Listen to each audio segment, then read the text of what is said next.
Well, the Brookings Institution is the Harvard of Washington think tanks. Founded 108 years ago in 1916, it is the oldest and most prestigious general policy think tank in Washington.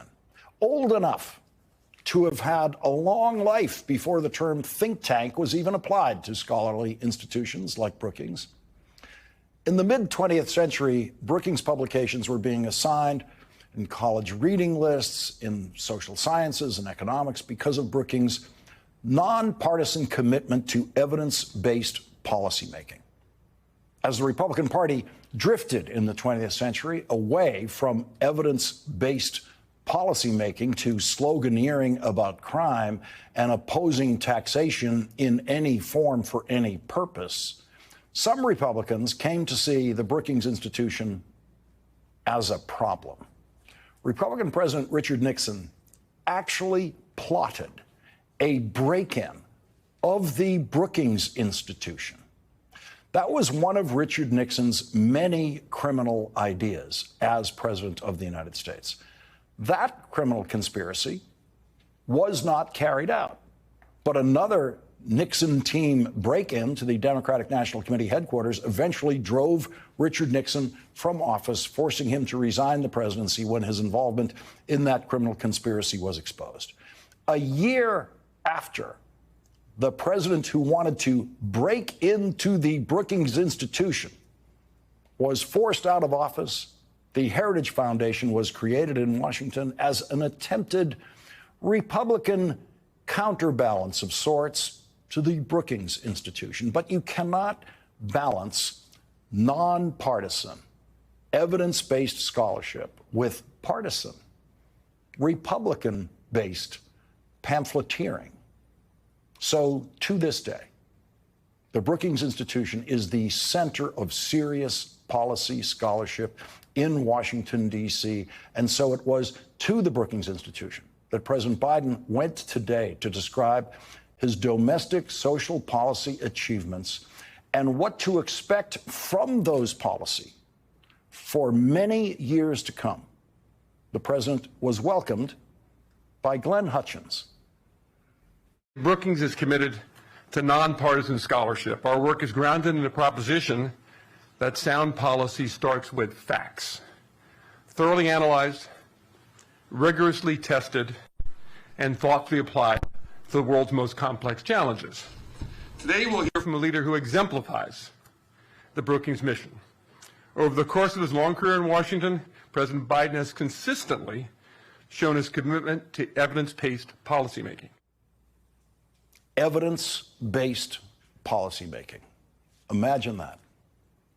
That is a moment we will not see again over the next 4 years. The next president will never be introduced anywhere as someone committed to evidence-based policymaking. Those words are not used lightly at Brookings, where they would probably not be applied to many presidents. It wasn't Joe Biden's first time speaking to the scholars at Brookings.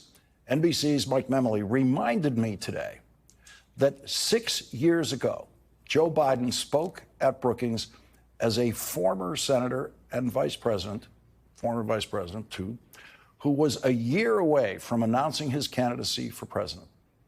Joe Biden described the policy failures of the Trump administration then and what he thought we should do about it. So we have to deal with the tax code. It's wildly skewed toward taking care of those at the very top. It overwhelmingly favors investors over workers. And it's riddled with unproductive expenditures. Look what's happened to the latest tax cut. Once again, those at the very top get the biggest breaks. And what do we have to show for it? Second, we've got to educate our people.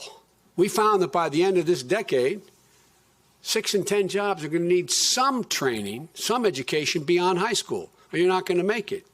College, community college, they should be free, in my view. I believe every state university should be free. We can afford it. The third thing we've got to do is we have to empower workers. We've got to rebuild this nation's infrastructure. Look, We need roads, we need waterways, we need ports to move our products, we need highways and transit to get workers to and from work. We need lightning fast broadband to communicate. It's not a luxury, it's an absolute necessity to compete with the rest of the world. We need a massive investment in infrastructure, roads, bridges, airports, broadband. We've been lagging behind for too many years now, and we can afford it. And even after entering the presidency on the verge of a possible economic depression worldwide because of the COVID-19 pandemic and the resulting supply chain disruptions around the world that increased inflation worldwide, President Biden never lost sight of the policy goals that he announced that day at Brookings in 2018. We delivered immediate economic relief to those most in need. We got back to full employment, got inflation back down, managed a soft landing that most people thought was not very much likely to happen. Today, here at Brookings Institution, I'd like to talk about the pivotal actions we've taken to rebuild the economy for the long haul. Today, the president laid out a legacy that the Washington press corps might be inclined to forget in the coming years when Donald Trump will eagerly and falsely be taking credit for computer chip factories opening and jobs being created thanks to the policy achievements of President Biden and the Democrats in Congress that will be paying huge economic dividends for decades to come, and in some of the infrastructure projects for the next 100 years. Most economists agree the new administration is going to inherit a fairly strong economy, at least at the moment. An economy going through fundamental transformation that's laid out a stronger foundation and a sustainable, broad-based, highly productive growth. Over 16 million new jobs, the most in any single presidential term in American history. The lowest average unemployment rate of any administration in the last 50 years. 20 million applications for new business records. I mean, it's for new business, that is a record, I should say. Stock market hits record highs. After decades of sending jobs overseas for the cheapest labor possible, companies are coming back to America, investing and building here and creating jobs here in America, in my view, where they belong. We acted quickly to get inflation down with the help of Republicans and Democrats. Inflation came down to pre-pandemic levels. Wages have increased, but still too many working and middle-class families struggle with high prices for housing and groceries and the daily needs of life. At the same time as inflation and interest rates continue to fall, we've entered a new phase of our economic resurgence. The first tunnel under the Hudson River connecting Manhattan with New Jersey is 97 years old. And everyone driving through that tunnel right now tonight, the Holland Tunnel, at this very moment, just takes that tunnel for granted. It's been a permanent fact of their lives. And they should take it for granted. They have a right to take it for granted.